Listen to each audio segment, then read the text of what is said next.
hours of Spa. Als we het tijdschema bijnemen, dan zetten we de klok op 11 uur stipt voor de derde en beslissende vrije training voor de kwalificatie van vandaag in World Endurance Championship. En nog nooit vertoond starten in de Hypercar klasse. De GT3-auto's die nog wachting hebben gemaakt met meer dan spectaculaire wedstrijden die al verleden zijn dit seizoen. De derde afspraak is deze hier in Spa-Francorchamps. We zijn Opening in 2 minutes. van de derde vrije training in World Endurance Championship. So I think 8 or 9. Morning,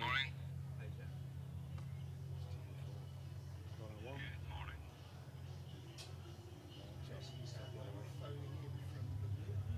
Sorry about that.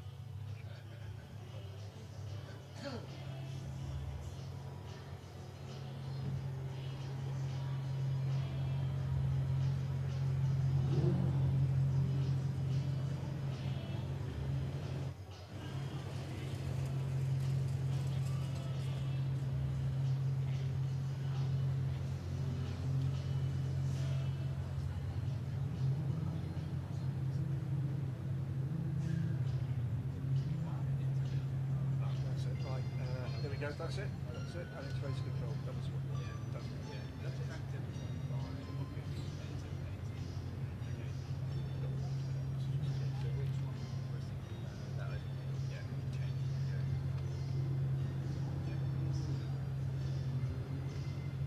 Okay.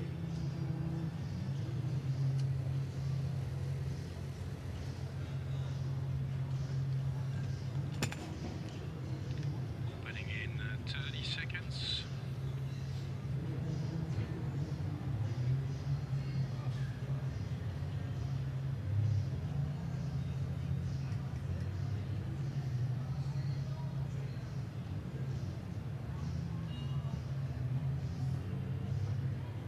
So 11 Minuten, in 11 Minuten geht es los mit dem dritten und letzten Opening in 5, 4, 3, Training. 2, 1 and 0.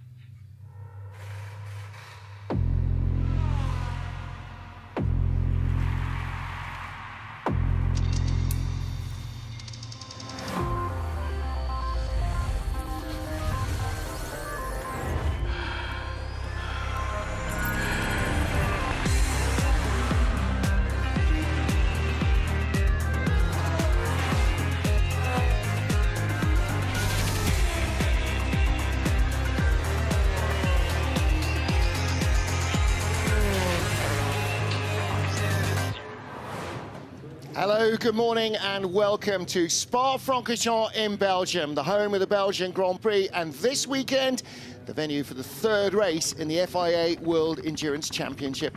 After two brand new tracks this year to the series, Qatar and Imola, we are back on familiar territory and with a massive crowd on hand in beautiful sunshine. What a fantastic racetrack to come back to every year. This is so much of a must-do track for these drivers and these teams, and it's always a pleasure to come back to Spa. Such an exciting racetrack, produces good racing, and the drivers love it as much as the fans do. We're expecting a record crowd. There are rumours going around that around 90,000 tickets have been pre-sold. 90,000. That is getting on for a full Formula One capacity. And that is the draw of the big teams, the big names that have arrived in the LMGT3 and the Hypercar field. I'm Martin Haven, alongside me, Graham Goodwin and Anthony Davidson. And Ant, third round of the series, Spa-Francorchamps. This is always one that drivers look forward to, no matter what series you're in. If Spa's on the calendar, yes, please, can't wait to get there. Yeah, good to be back in Spa. I love this circuit, definitely one of my all-time favourites, and I think most drivers will say the same thing. No matter what you drive around this track, it's a great feeling. It's a proper journey through the Ardennes forest and a roller coaster ride of a lap. You can see there on the right-hand side of your screen, temperatures today, 18 degrees Celsius for the ambient, 26 degrees Celsius for the track temp, which is climbing all the time. So very different temperatures, as you say, Martin, from this time last year, where it was only 6 degrees. 8, 7, 6, 5, 4, And we can 3, have a look at the circuit in a little bit more detail right now. So 7 kilometers, 4.3 miles long, sorry, clockwise circuit. Around 100 meters of elevation change throughout the lap, starting off at turn 1, La Source, the exit of the pit lane on the outside of the corner. The exit of the corner feeds you down through the famous Eau Rouge and Radion section, turn 3, 4 and 5. New grandstand sits there on the left-hand side as well to see all of the action, an exhilarating part of the circuit. You feel so much G-force through the body through there. Finally, you got one of the best overtaking spots on the circuit, the chicane down at turn 19, 18 and 19. You've got to watch out for track limits there.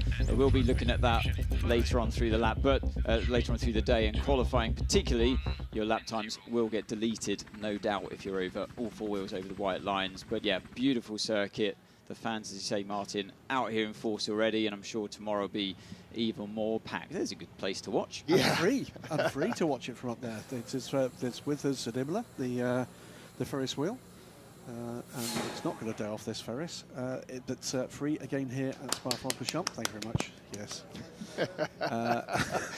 Baum, baum. The 46 Anthony's BMW. looking confused.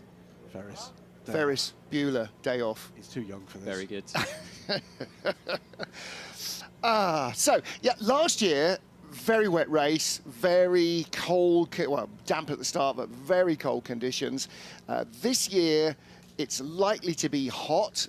The track temperature is likely to be high, which is going to be tricky for our hypercar teams, because the Michelin selection for this weekend is the soft tyre for the coolest conditions and the medium tyre for medium conditions. What they really actually want is the hard tyre for hot track conditions. Now, talking to some of the engineers, the cloud cover is going to have a massive effect, because it's not about air temperature, it's about how much the sun is heating the tarmac.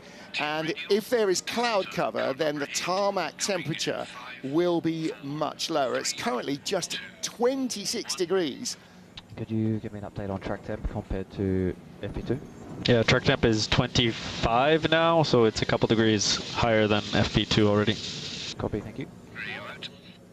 So that's Brendan Hartley talking to his engineer. 25.8, in fact. Air temperature is an 18.2. That's okay, if you're at home in the UK watching, or my home in the UK watching, it's considerably cooler than the UK, but it is a beautiful sunny morning. It was absolutely clear blue skies this morning. And as we know, Spa, it has a little microclimate all of its own. It's not to say it won't rain or can't rain, but possibly snow on race morning is less likely than in previous years. So you can see there, and on this shot here, the Toyota on the yellow banded Michelin tyre, that's the medium tyre. So as you say, you've got the softs and the mediums available for the hypercar category, and for the LMGT3 category, here are your tyre compounds, and you can only have the one choice, opposed to 2 choices in the hypercars. Yeah, the LMGT3, it is the medium Goodyear. Medium Plus will be introduced after Le Mans. And there is a wet weather tyre, of course. So there you go. No tyre heaters, and you're not allowed to leave them outside baking in the sunshine. In the team manager's briefing, there was a request or an instruction not to have tyre trolleys sitting outside an hour before the start of the race to try and put some sort of heat into the tyres. So they are kept in the shade, and they come out absolutely not stone cold, but certainly a long way from any relevant operating temperature. We got a quick look there at one of the Koenigs ASP Lexus cars, and interesting times coming from those cars here. They have, to be blunt, been pretty much nowhere up to and including the Imola race, but were top of the timing and scoring for much of FP2, and in fact one of the cars finished top at the end of free practice 2, beginning to, I think, unpick the Rubicon of what is proving to be, and you spotted some parts of this at Qatar straight away, a very different challenge in LMGT3 for these teams. It is, but this is also a very different challenge for this track compared to Qatar and Imola that we've had so far.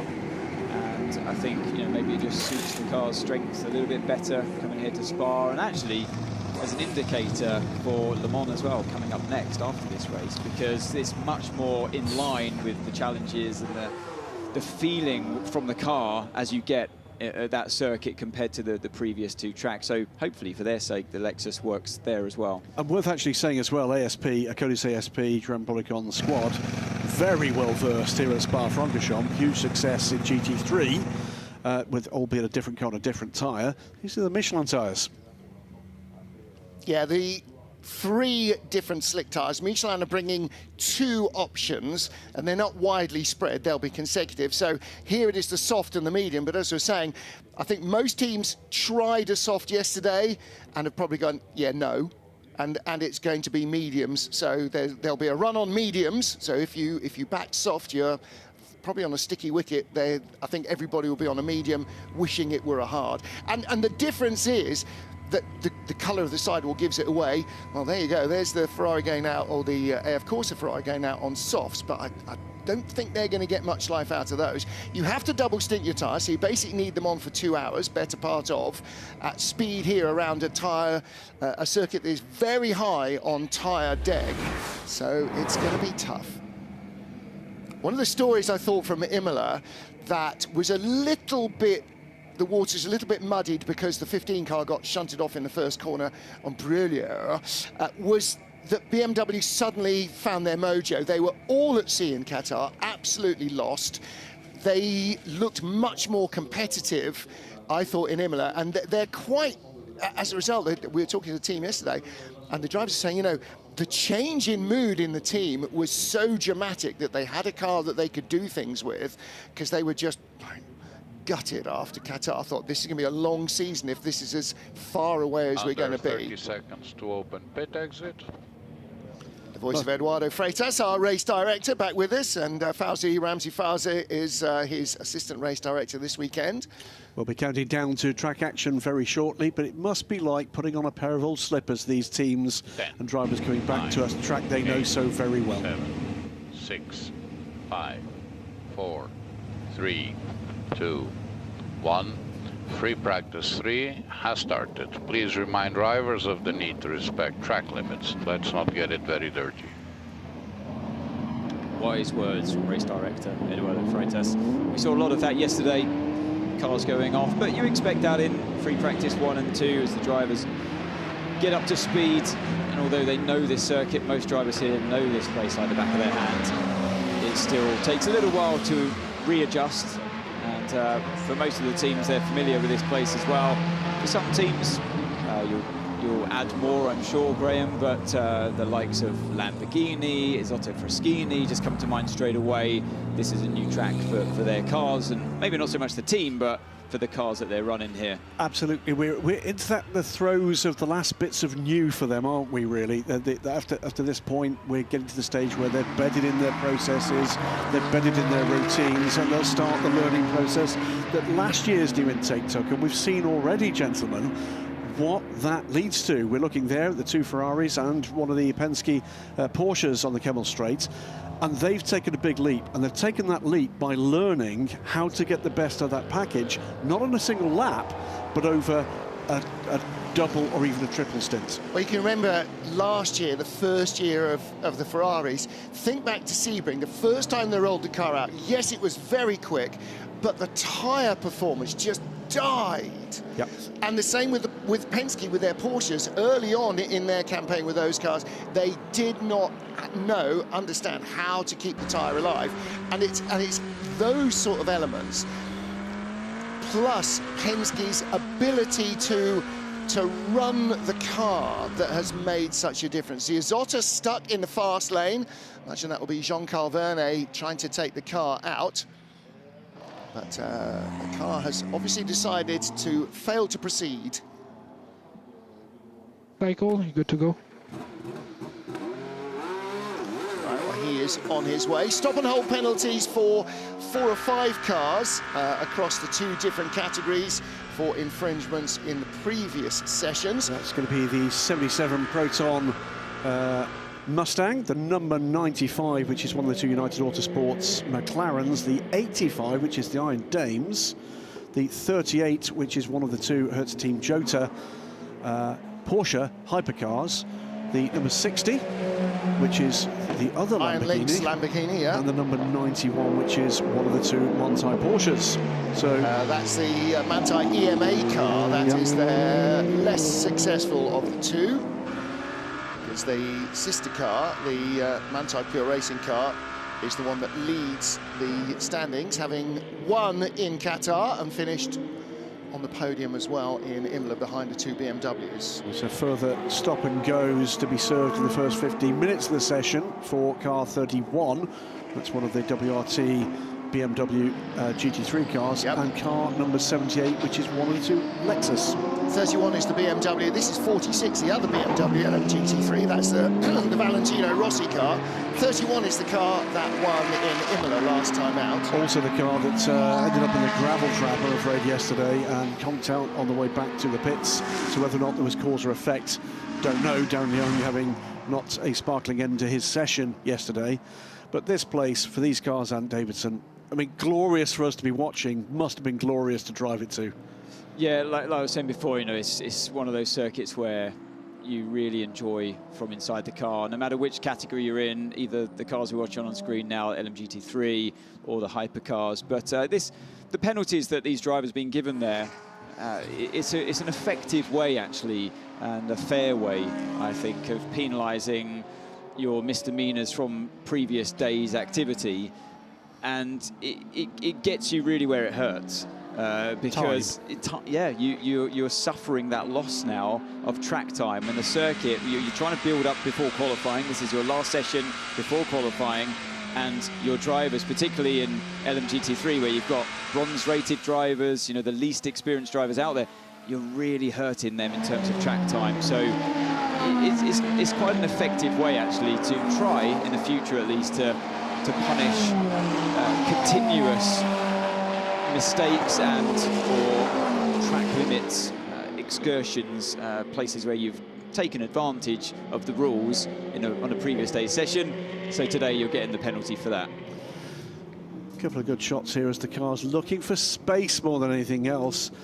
This is what I think the fans are flocking to the World Endurance Championship looking for. It's the variety, and it's the depth of that variety as well. The look of these cars, the sound of these cars.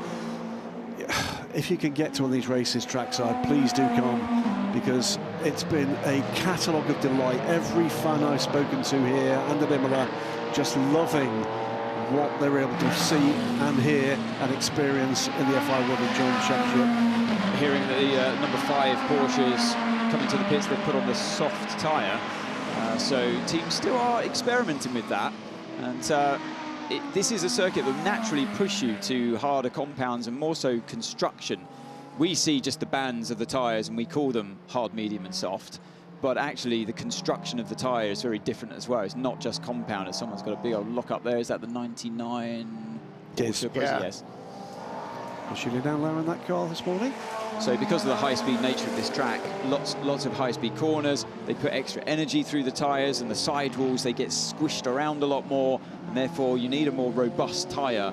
So naturally this circuit pushes you more towards a hard tyre, but in typical Spa conditions, the warm-up is incredibly poor, so that then pushes you more towards the softer compound, and there you've got a conundrum now, because we're actually in quite uncharted territory for Spa-Francorchamps with warmer conditions, sunny, probably than what they're expecting. So I feel like we've come here with the two softer compounds compared to what we would usually be requiring. So last year, for example, with the two softer compounds, the two harder compounds, because the track pushes you naturally to those, but they were stuck with tyres that weren't warming up. Yep. Whereas here, you've got the warm-up, but it's much hotter conditions anyway, so we've gone softer this year. It's a pendulum, isn't it? I'll correct myself, by the way. It's Neil Janney in the number 99 car that had that lock-up at the Gon. But the glorious sounds of the Lamborghini 5.2-litre V10 in the back of this 85 Iron Dames Lamborghini. Just saw them coming past the yellow Lambo. That's the 60 Iron Lynx car as well. So those are the two pulling over to one side. who's in 85s. That's Sarah Bovey. Change to the driver lineup because Dorian Pan is now focusing on FRECA, her single-seater career.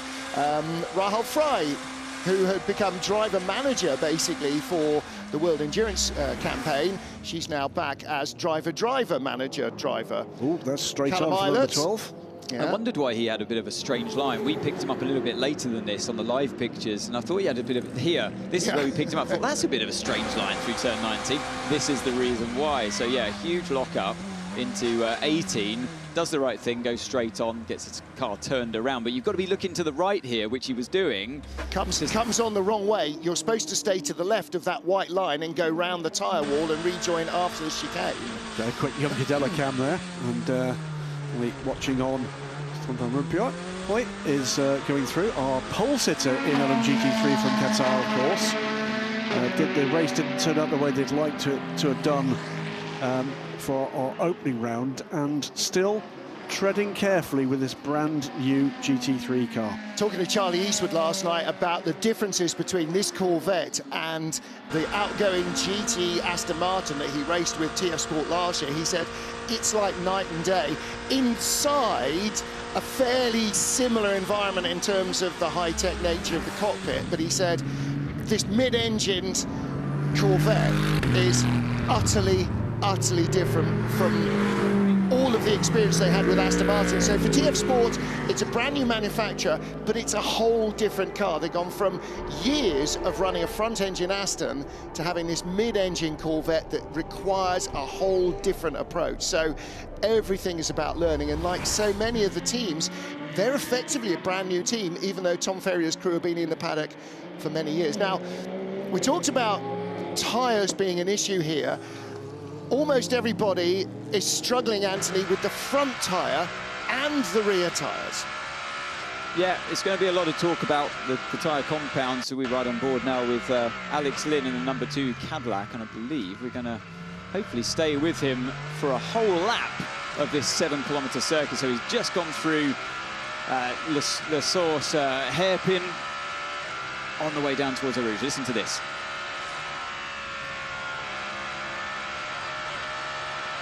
So good. So he's lifting off a little bit at Eau Rouge. The compression is in the traffic here, and going to pop to the inside and get back on line hopefully before. No, he has to stay to the right before Lecombe at the top of the hill, and that's the problem there. You go a little bit wide and it messes up this whole sequence.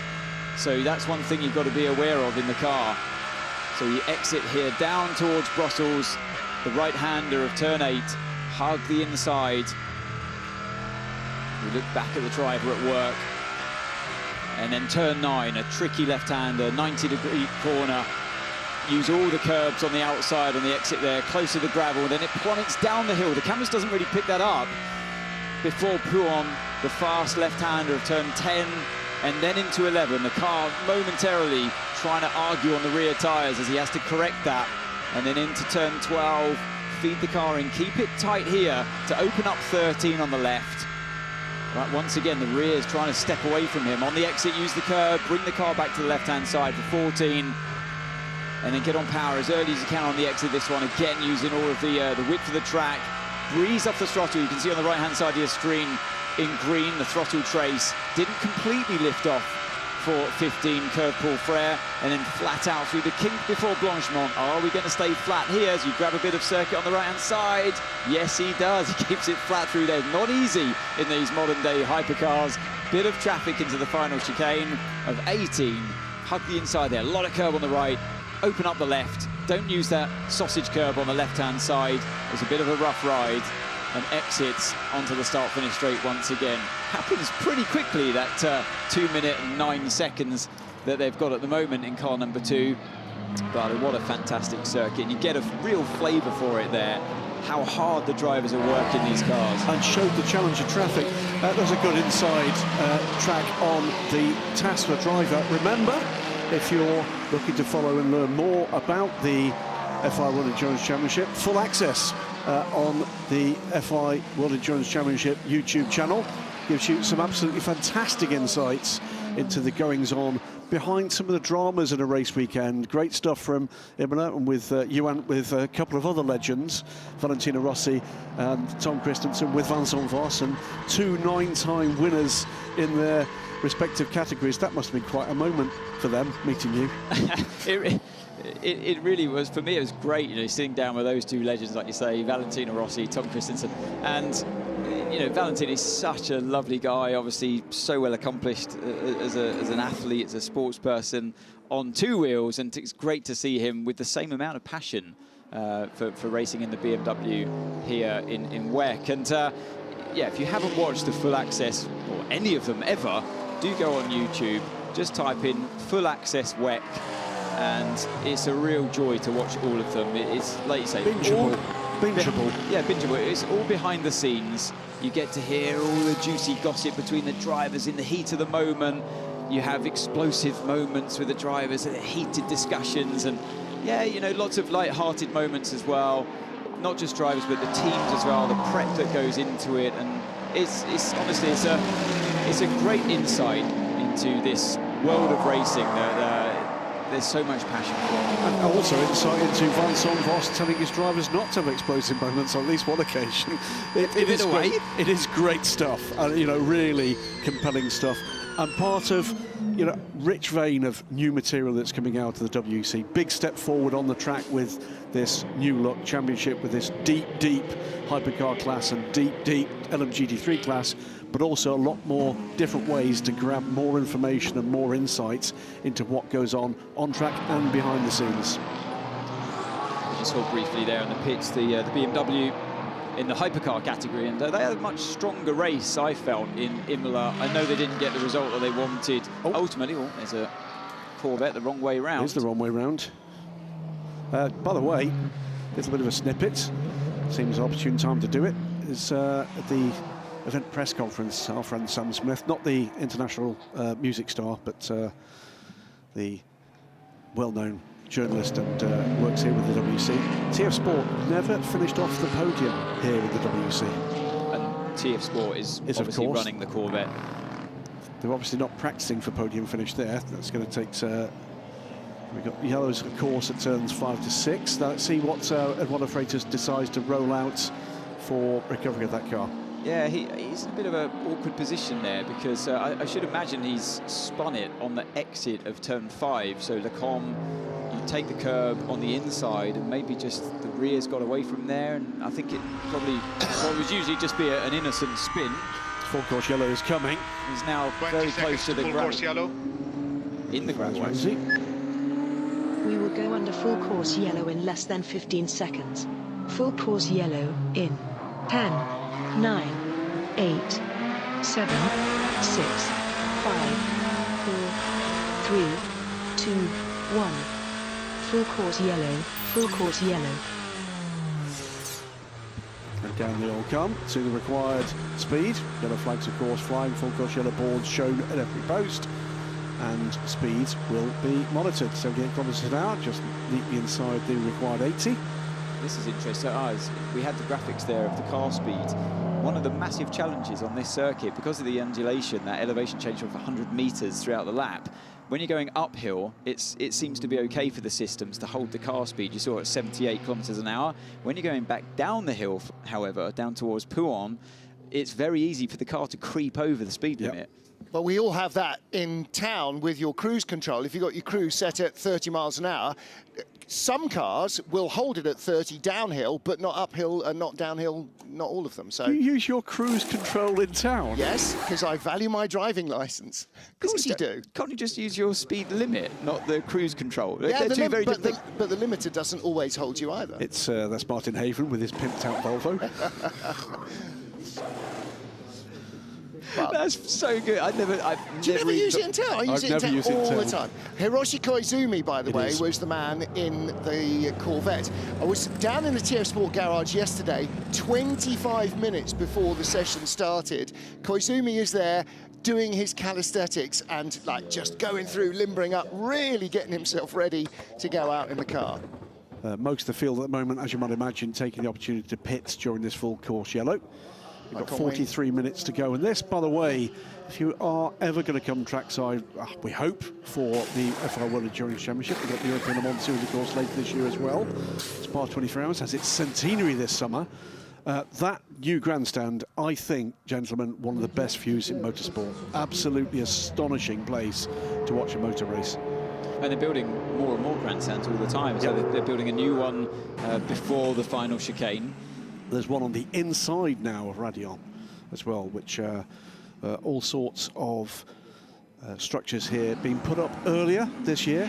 Many of them familiar for people who've come here to watch F1. A whole lot of people who probably only ever been to an F1 race here this weekend, and they're very welcome.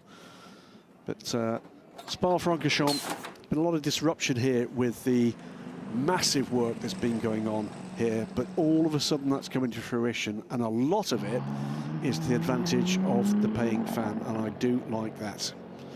If you are coming tomorrow, by the way, please do check online for the routes for where it is you are going to be entering and parking. There are some roadworks that are proving to be problematic, so please do get a check on the diversionary routes. Graham says roadworks. If you've been to Spa before, coming down to the entrance at La Source, yes, there is a two-lane road with quite a wide footpath. No, there's a two-lane hole, and the footpath is now the only access. So, yeah, it's going to be closed basically to traffic because that's going to be a pedestrian access. But do leave early, I think is what we're saying. Absolutely. But take things easy. Do leave early. There's plenty of signage, and there will be plenty of people directing you.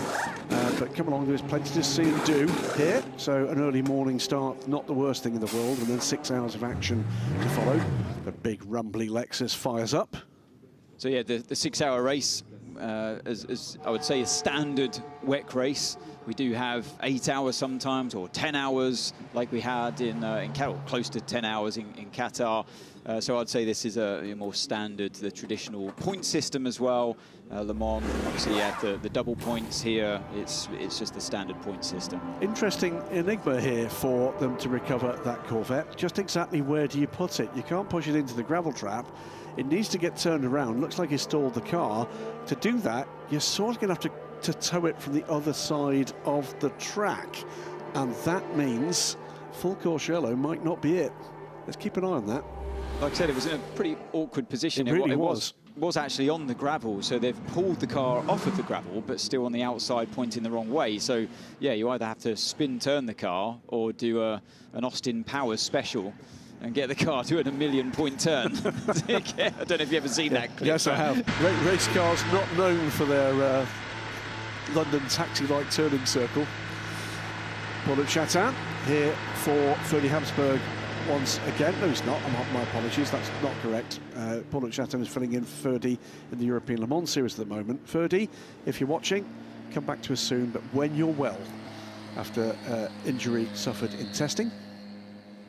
And speaking of drivers that are missing this race, we've got a few more, haven't we? Because of the Formula E race. So we've got one driver each in both Peugeots missing this race. So Jean-Eric Verne and Norman Nato. No, Stoffel van Dorn. Stoffel van Dorn. And then you've got Norman Nato as well in the Jota car. In the Jota, so you've just got Will Stevens and Callum Ilott sharing the number 12 car this weekend. So Cadillac setting a trend with the there we go. We can't get the staff, 2 driver lineups. So that will have been under radio instruction from race control and from the marshal posts approaching the incident zone with a space to turn that car around. Well, now, first of all, we're learning something. Secondly, race control are learning something. So Eduardo is learning how long it might take in the race to do that. So that was a full lap and a bit. Now, he doesn't want to have a full course yellow for more than 2 laps. So he's now going to look at... 20 seconds to remove We will remove full course yellow in less than 15 seconds. He's now going to look at whether we would have to go virtual safety car in a race for the same incident or not. And it would seem not. 3, 2, 1. Full course yellow removed. And away we go back to full speed racing. I want to go back on board with Nico Lapierre. Did you see on the driver's pillar there's like a printout of every single element in the menus? Well, I need to look at that. That's really interesting. It's got the whole driver's manual printed down the windscreen pillar. Hello Maxime, after such a great result for the team at the last race, how's the performance of the car and are you happy to be racing home? Yeah, for sure, to race home as a team and as a driver, to race here in Spa is always something special. It doesn't happen often, so always happy to be here. We had a, like you say, a very good Imola with a 1-2 for the team and we scored good points, so championship is still long, so we still need to keep scoring points every race.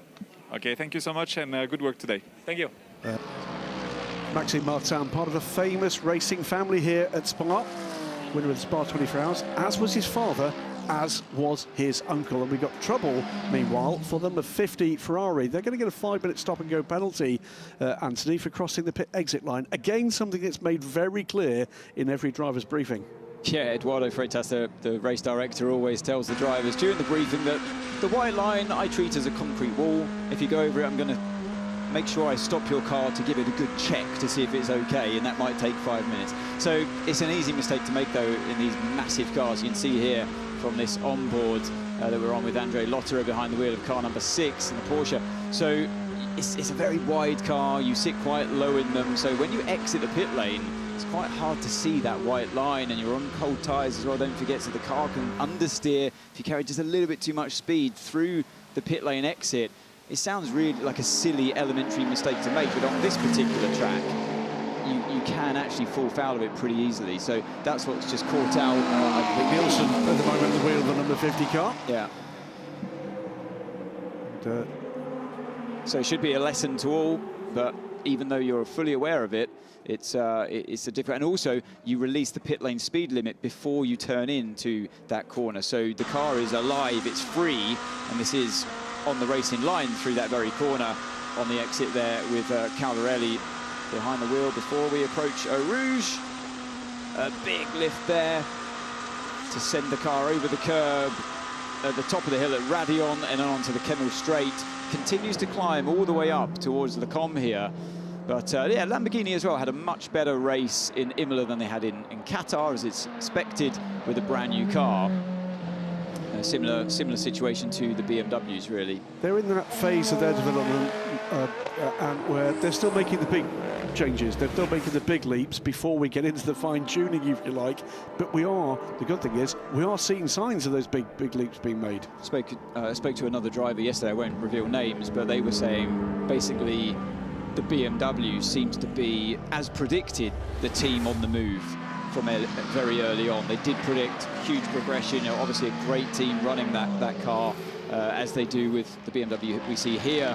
Valentino Rossi's LMGT3 ran by the WRT team, who if you're new to WEC, ran a fantastic operation in LMP2 for years and years and years, pretty much won everything there was to win in LMP2 and have made the jump up to Hypercar and doing an extremely good job there. There's a bit of rallying as well for that car. That is Valentino aboard the car at the moment. So again, lots of fans here wearing the number 66 in the fluorescent gear. 66, 46. What did 66 come from?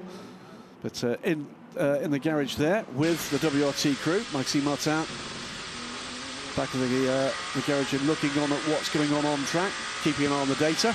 Here's Mikael Jensen in the 93 Peugeot. They had a tough time in Imola, didn't they? I know one of the car was pretty much taken out straight away at the first corner, or the second corner in Imola.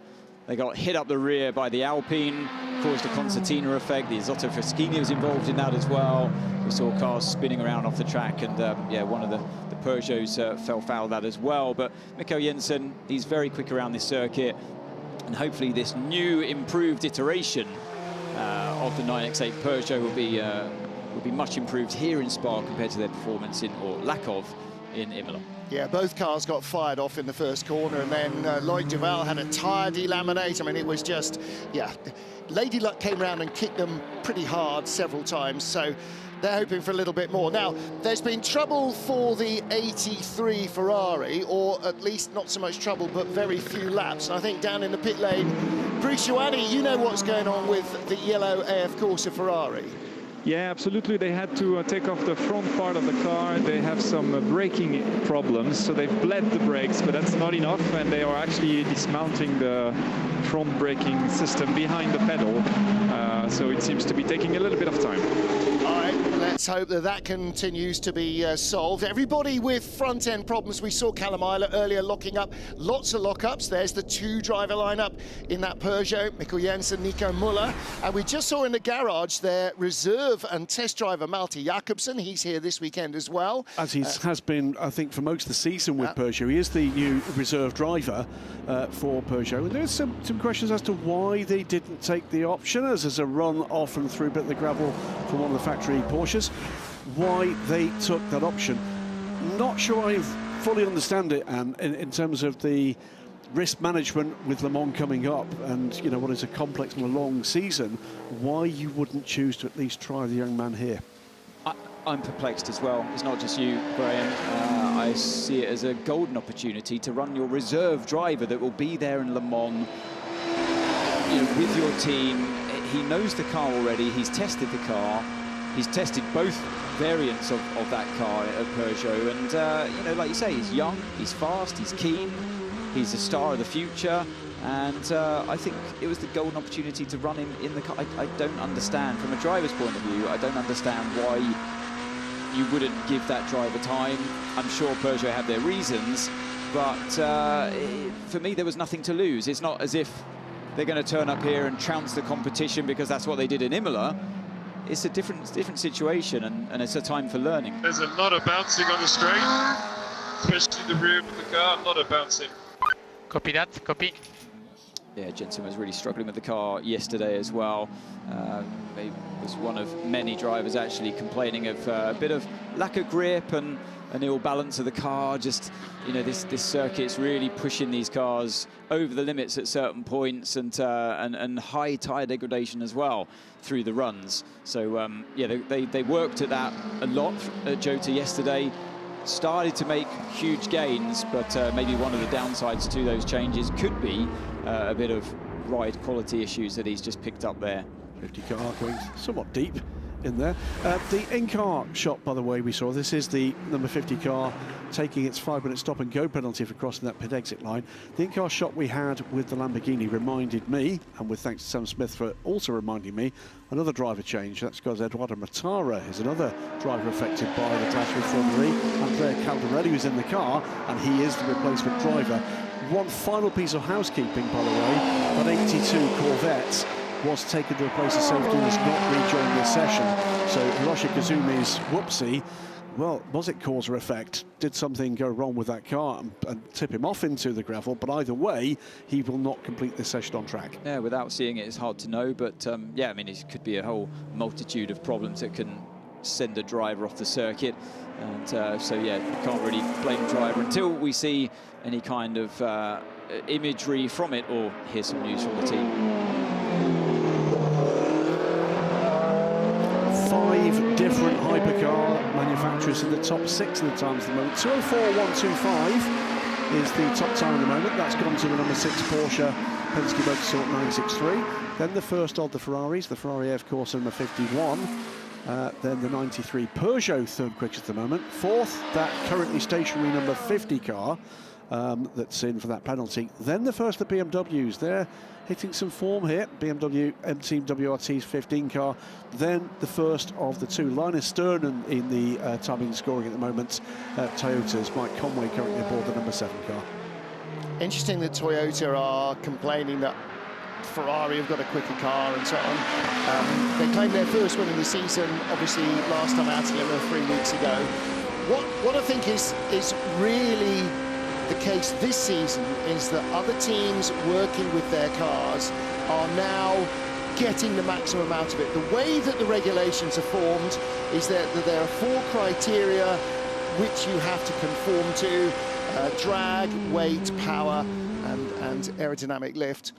And within those, the closer you get to the maximum, the closer, it's like riding a bicycle. Everybody's basically got the same bicycle, and the closer you can get to maximum cadence on your bicycle all the time, the better you are going to be up the grid. And the teams, I mean, I think the most dramatic has been the turnaround in form of Porsche Penske Motorsport.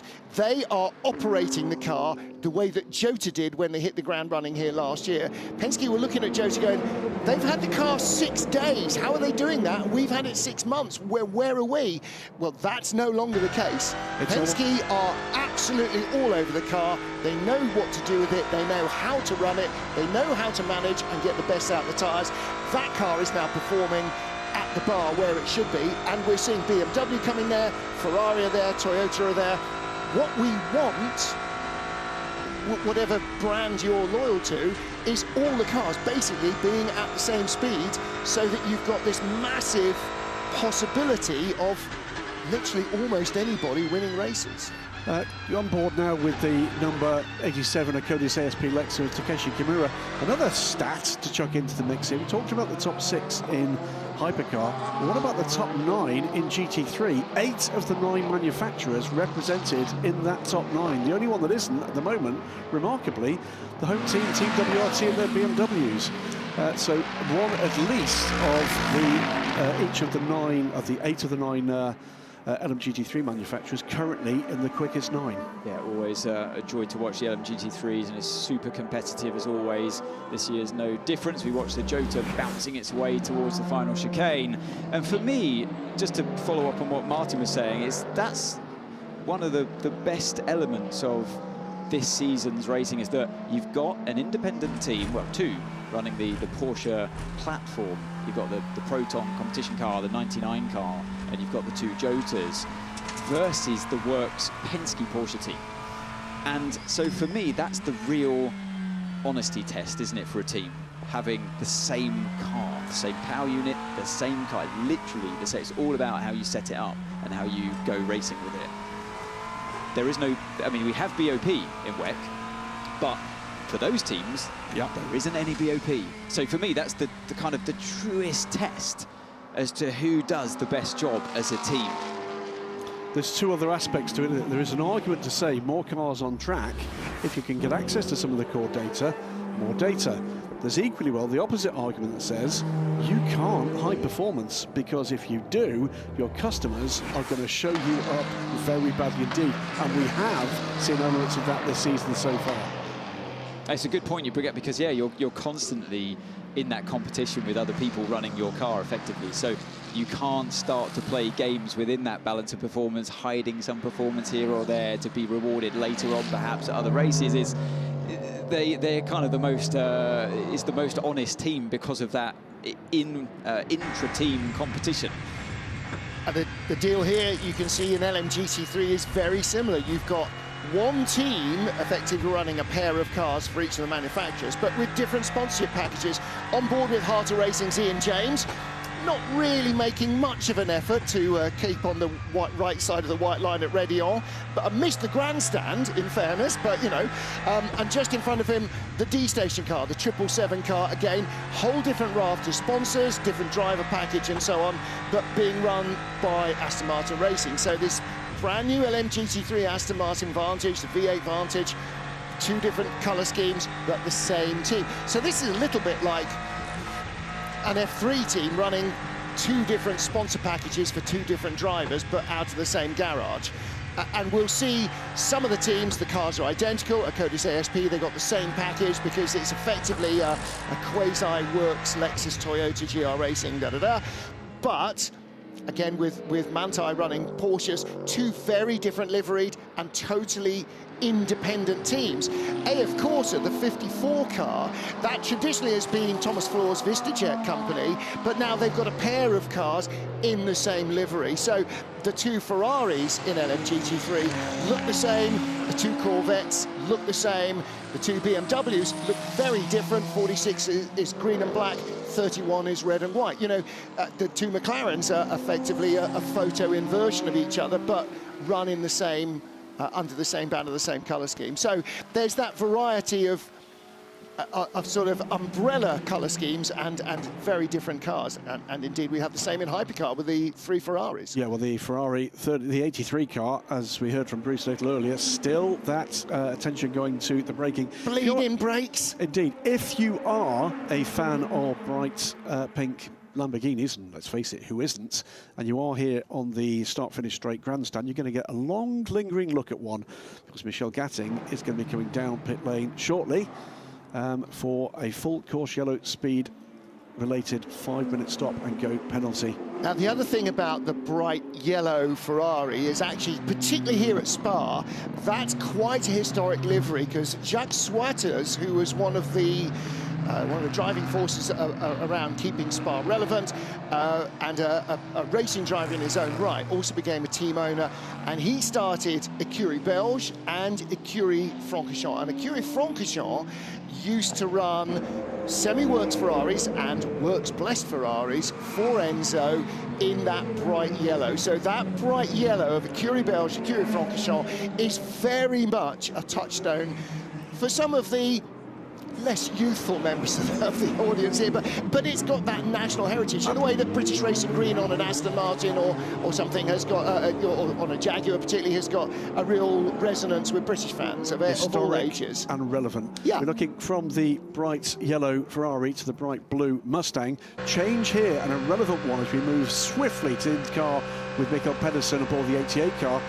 Change there. We have seen, I'm afraid, in the early races this season, both the FIA World Endurance Championship and in IMSA's WeatherTech Sports Car Championship, with these brand new sonorous Mustang GT3s, struggling with some of the bodywork, in particular the rear diffuser that has been struggling to take a hit, and also the boot lid, in English parlance, has tended to be departing at remarkable intervals. A fix has gone in for that.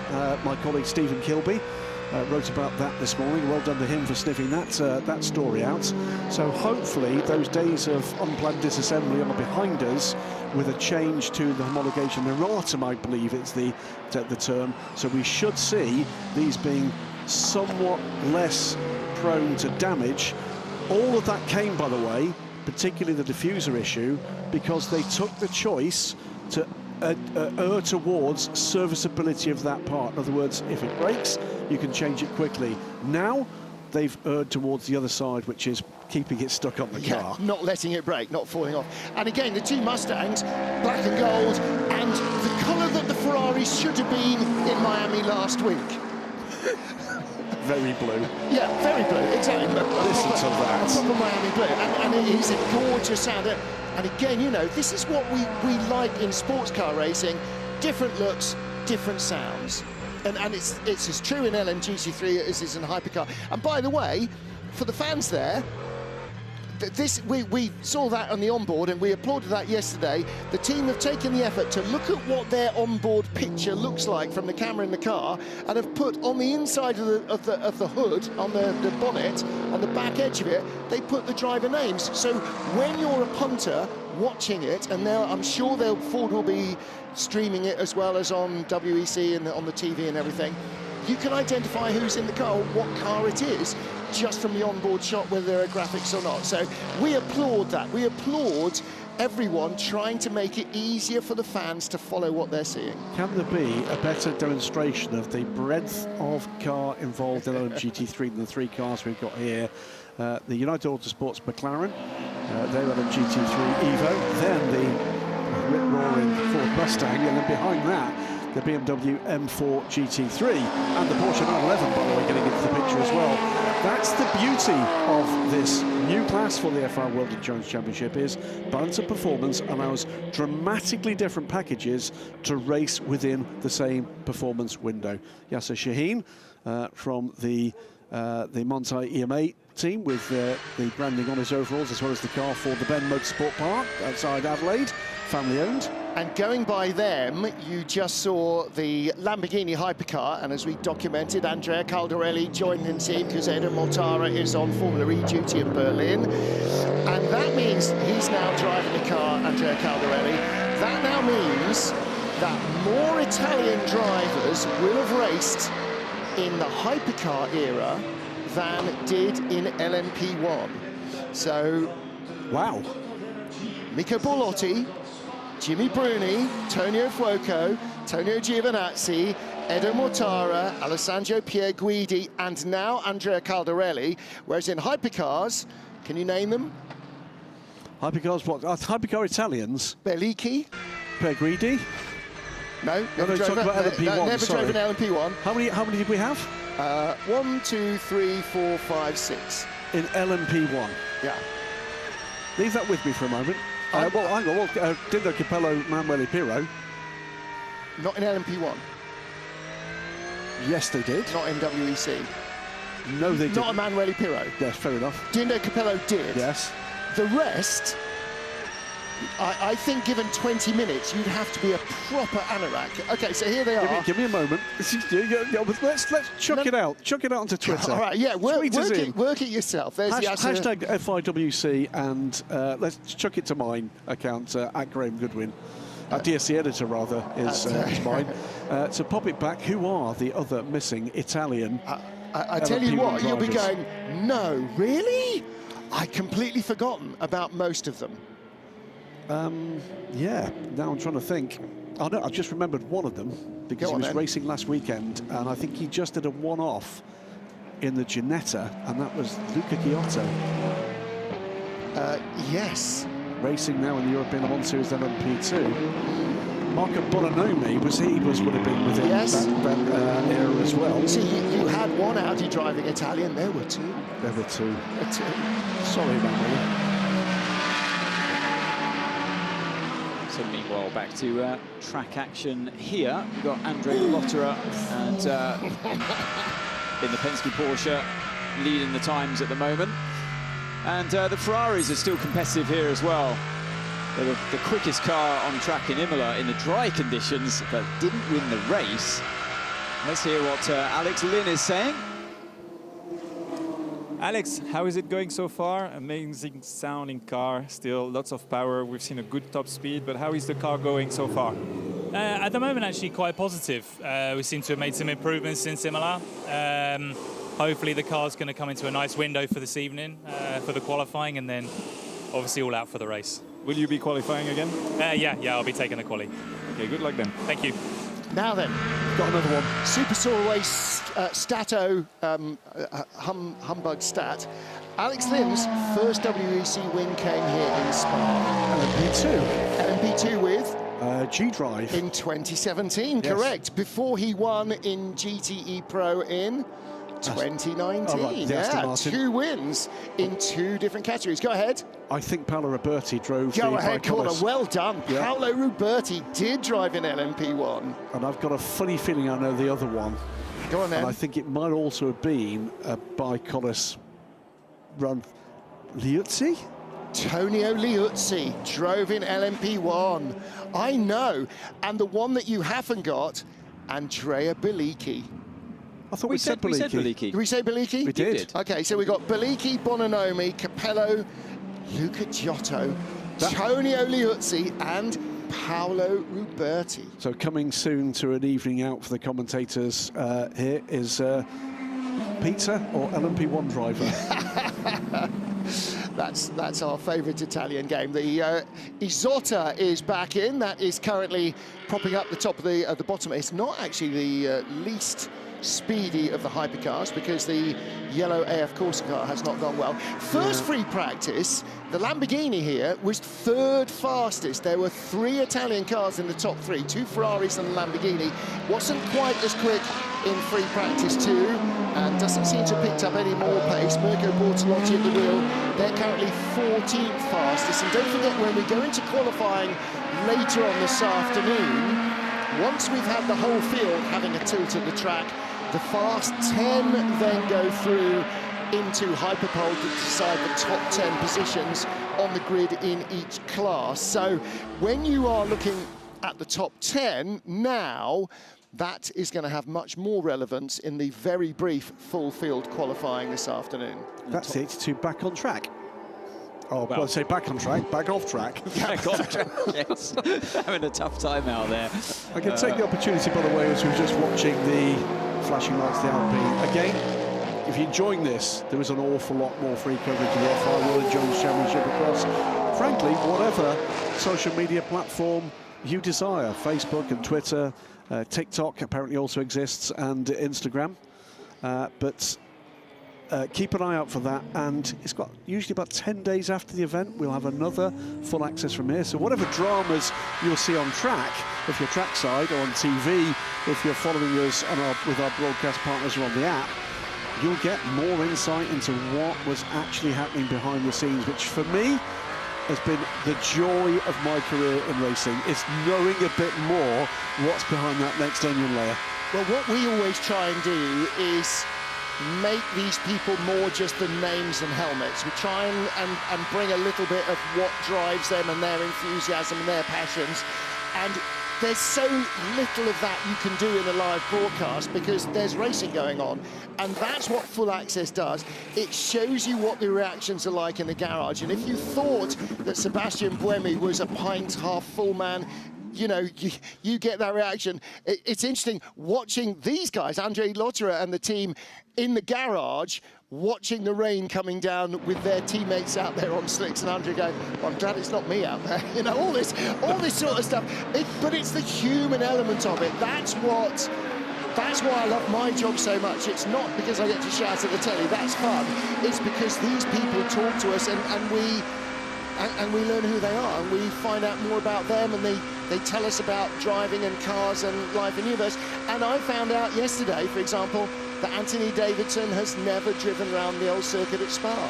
Can you imagine that a Formula One driver who's been here so many times had never been around the old track? I mean, it's when you go around there in a road car, Anthony, it's just a little two-lane country road, and you think going down over the top of Les Combes, down the hill through the Master Kink, they were doing 170 miles an hour in 917s in the rain, and BRM H16s and Cooper. I mean, he could beat that in his van. It's just it is terrifyingly fast. An astonishing place. Did do it this morning, so yeah, that's an old stat already. That's how quickly the world of motorsport moves. Speaking of how close and how competitive motorsport is, the top 7, by the way, in hypercar at least, covered by just 0.3 of a second.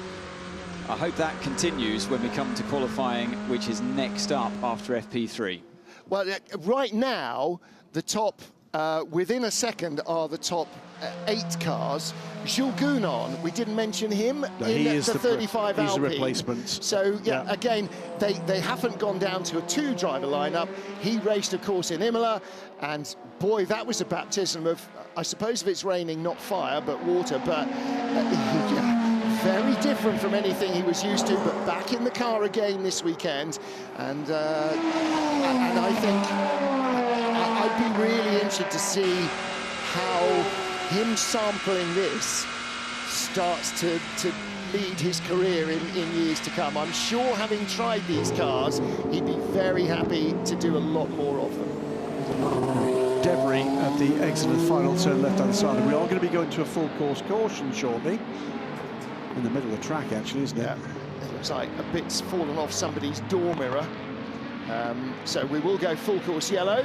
That's turn 19, or the bus stop, as everybody calls it. Yeah, we just picked it up, didn't we? Just see it at the top of the screen when we saw this car coming into the pit. So yeah, it seems to be quite a small bit of debris. Shouldn't take too long to clear. We saw also, as we're on board briefly there with the BMW, that on the driver's safety screen, it was counting down very clearly to the 0 where you must get down to 80 kilometers an hour. So that will be replicated by the engineers on the radio, audibly telling the driver, and then there is a 3-second leeway, because sometimes full course yellow comes in when you're in a slow corner, sometimes it comes in when you're doing 190 miles an hour, so there has to be an ability to get down to that speed. Some of you would have seen with the eagle eye out there, the red cross, just before pit lane entry. So the pit lane entry is actually closed at the moment. I don't know if we will be able to see it if we ride on board with Nico Muller for long enough. So you've got the light panels around the circuit because it's a grade 1 listed safety circuit, FIA standard, and it hosts F1 races, you've got the luxury of these light panels as well here. Copy. I again had to change the brake bias a lot, and it helped a lot to reconnect the car. So it was quite a big step actually in drivability with getting the brake bias right. Copy. Good information. Very brief full course yellow has been ended. We just heard the team talking about getting the brake bias sorted in the Peugeot. Let's join Bruce Joanny in the pit lane. He's collared Andre Lotterer. Andre, seems to be okay so far. Is it more pressure or is it just fun to be driving at home? It's always pressure, you know it yourself, you've been racing, so since we're kids, we're under pressure, but it's good energy to race here, you know. I think everyone is excited, beautiful track, a lot of fans, and it's always fun to come here in Spa. Hopefully some sun. Yeah, it looks good. We know it's quite bad here, the weather usually, but we've had really beautiful days in the past as well, so looking good, so we should have a nice weather tomorrow, even better, I think, warmer. Good work for today, thank you. Thanks. Well, better for fans, better for Bruce in the pit lane. Not necessarily better for teams, drivers and tyres, though. I mean, in qualifying, at least you're going to get the tyres warming up a bit quicker than they were last year. Do you remember Brendan Hartley's spin in Eau Rouge where he crashed out? And Antonio Fuoco in the race. In the race, yeah. So tyre warm-up's going to be better for them. So we should be seeing in qualifying the lap times coming quicker than what they did last year. But, like you say, correctly say, in the race, it's a real race of attrition in terms of the tyre. Not wear, that was more in Imola. We had tyre wear, where the surface of the tyre gets scraped around, lots of tight corners. Here, it's going to be more about the overheating and just sheer lack of performance. So that's what all the drivers are going to feel. And you've got to set the car up accordingly. We heard Andre Lotterer talking to his team about brake bias. It's one of the tools you have from a driver's perspective to try and make things easier. If you've got the rear of the car moving around before braking, for example, to the source where we've just been through with car 50, you can go forwards on your brake bias to try to mitigate that, to build a bit of understeer back into the car as you turn in. You've also got the anti-roll bar adjustments. All the cars in the Hypercar have this. Whether you're the LMDH or the Hypercar, you've all got the same adjustments. You've got the front and rear, and speaking to some of the drivers yesterday, they were all over that, trying to build a bit more understeer into the car mechanically. So it's not an aerodynamic adjustment tool, it's changing your anti-roll bars on the car to stiffen or soften up the roll of the car, and you can change your mechanical balance front to rear as well by those two.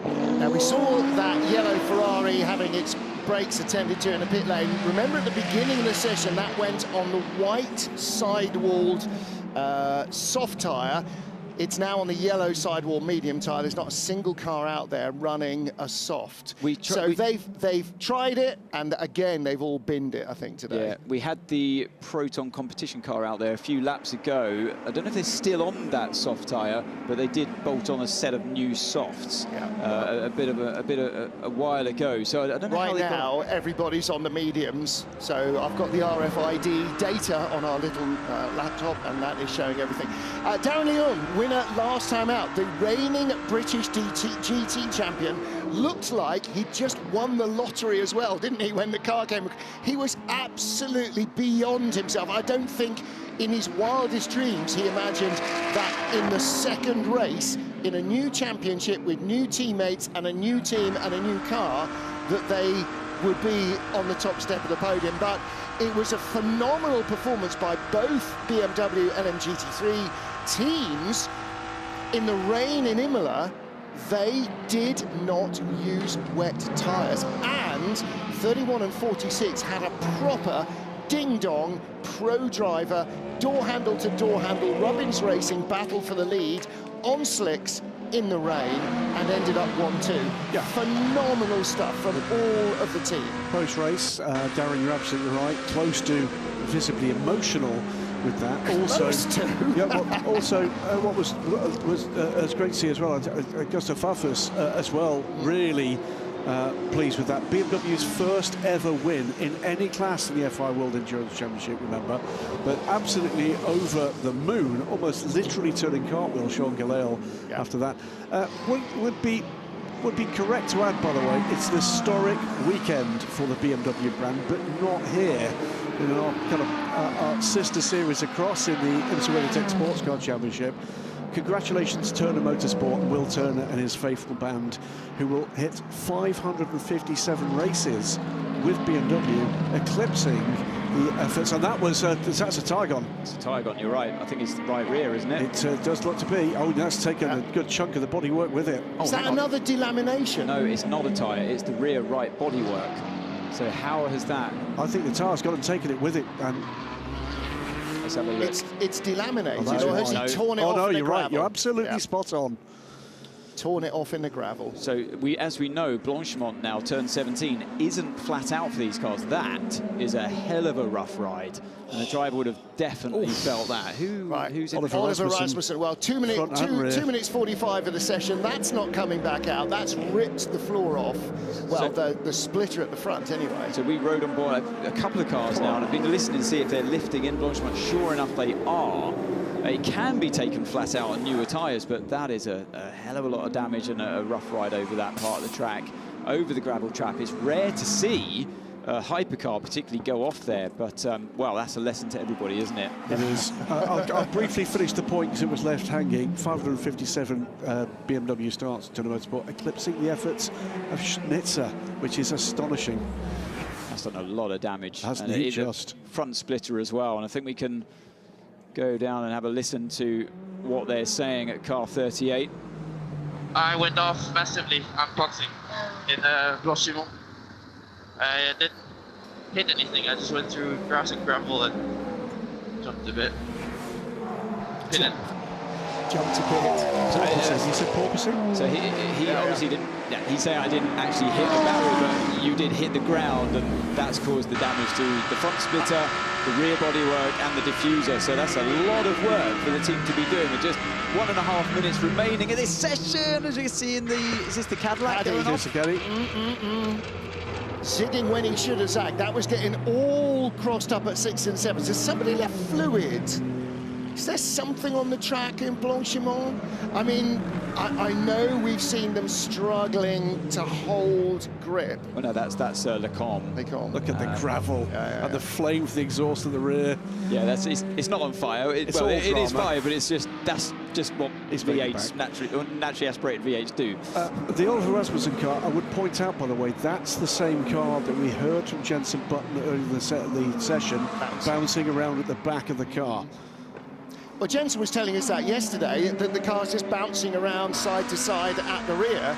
And you were sympathising and saying exactly the thing you don't want in high-speed circuits like Spa. It's funny, now being a retired driver, you only remember the good parts, weirdly. You remember the car being perfect to drive and how lovely it was. And when you listen to a driver giving you some pretty horrific feedback of what it's like out there, you suddenly remember all the bad points. You go, oh yeah, maybe I'm glad I'm not out there after all, because you remember those moments. And yeah, they're fighting tooth and nail to keep these cars on track at the moment. And it's no surprise because it's at the end of the session, the tyres are old, and this is something we need to remember. All three of us, for the race tomorrow, this is the reality of the end of a double stint for these guys. They're going to be really hanging on to these cars. Qualifying, as much as I love to get excited about qualifying, and it was true in Imola, it did bear a lot of importance for race day because track position was key. Here, you can overtake on this track, unlike Imola, and also the tyre degradation is so big, it doesn't really matter where you qualify quite as much. So we're still going to get excited, of course, and it's important for the drivers, but in more of a personal pride thing rather than it's guaranteed going to give you points on the race day, because the race here is going to be tough, and we're seeing glimpses of it right now. Manthey Pure Racing, you're just watching that Porsche, fastest of all in LMGT3 from the Iron Dames Lamborghini and the TF Sport Chevy. And at the top of the pile, Porsche, Ferrari and Peugeot. 4 brands in the top 5, 5 brands in the top 6, and the better of the Alpines in 8th. Hertz Team Jota's lively number 12 car in 10th place. place, and the 38 car down in 13th. There will be a lot of work going on in 38 to get it right for qualifying. The Lamborghini, not quite on top 10 pace here, but was pretty good on a green track yesterday, but yeah, adding a little bit of gravel. And of course, one of the disadvantages of gravel traps is that cars will add gravel to the running surface during the races. Kevin Escher, André Lotterer, comparing notes as we ride with Lawrence Vantor. I think in the background as well, Timo Bernhard in the garage there, side by side, the two. Side by each, as they say in Canada. Indeed, down the Kemmel Straight. And you saw a moment there where Vantor thought he was going to go to the left-hand side of the number 5 car. And then who's in the number 5 there at the moment? Oh, Michael Christensen. Christensen drifted over, which is the normal racing line, drifted over to the left-hand side, and suddenly Vantor had to readjust the line to go back on the inside. So that's a kind of that little kink on the Kemmel Straight can cause a lot of problems for drivers, particularly when you're coming up to lap or overtake the LMGT3s if you're in one of the hypercars. Plenty of pace in both classes. Qualifying still to come. We'll give you details of that before we leave this afternoon, but fill that gap. Again, remember, lots more material, particularly on the FIWC YouTube channel, and I'm, again, particularly going to recommend WC Full Access for the background, ins, outs, storylines, and the odd tantrum from the Imola race, which seems like it was only yesterday, but from a few weeks back. And keep an eye out, too, for the remainder of the season. Usually around 10 days after the racing, you can catch up with that long-form documentary, Fly on the Wall documentary series, and loads more good stuff as well. If you prefer just the short-form social media posts and films, there's lots of good stuff being produced by the WEC's social media team. And qualifying, we will be on air at 14:35 Central European Summer Time, 13:35 British Summer Time, 12:35 GMT. So wherever you are across the world, that's 05:35 Eastern, 06:35 Eastern Summer Time. So wherever you are across the world, you can convert that into your local time zone. Qualifying as before will feature a full field session followed by Hyperpole, first for GT and then for the hypercars.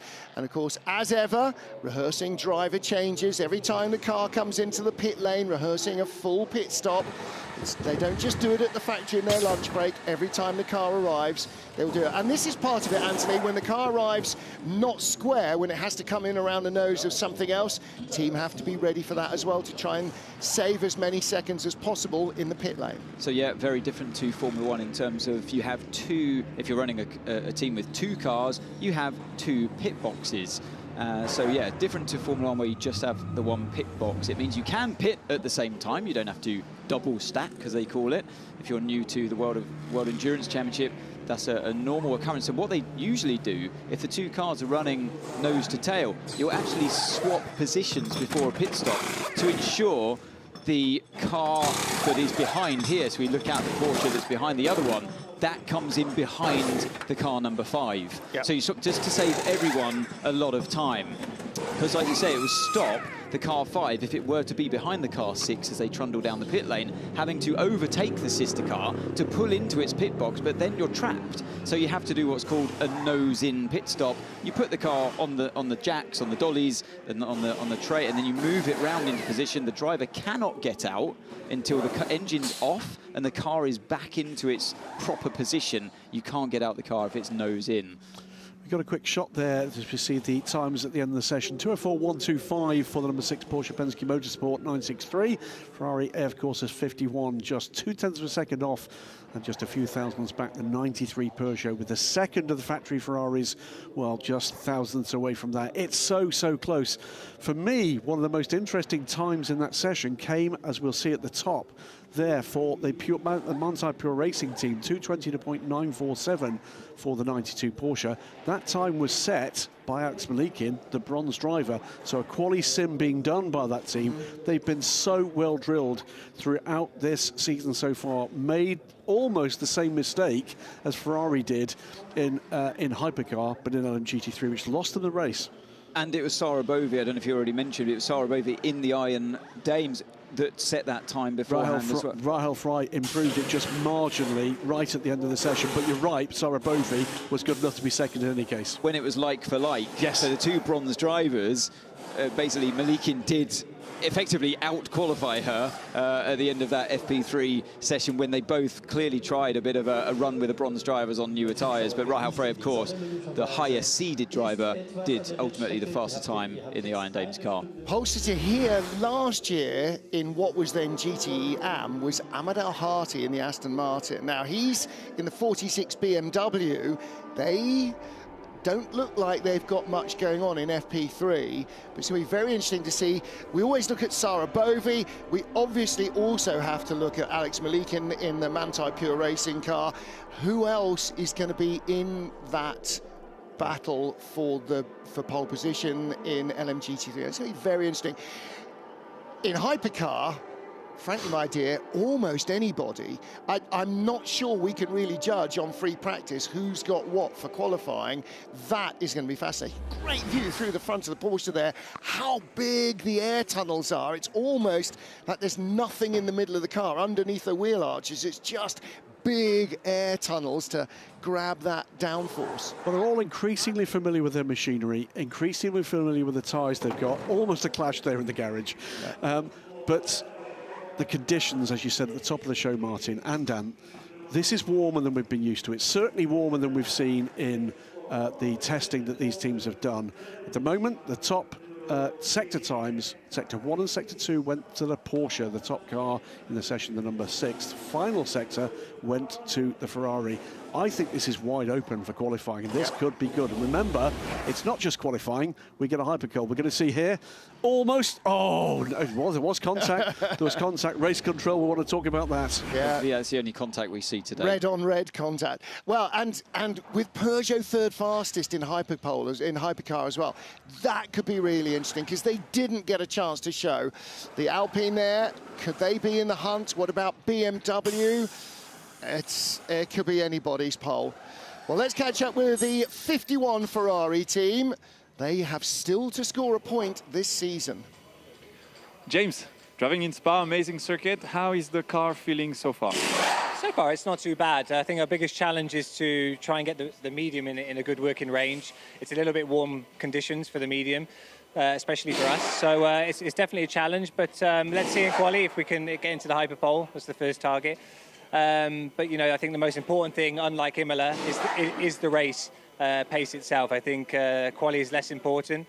So we'll see what we can do. But so far, we're there or thereabouts, but it's very close. Okay, good luck for the pole this afternoon. Cheers, mate. Thank you.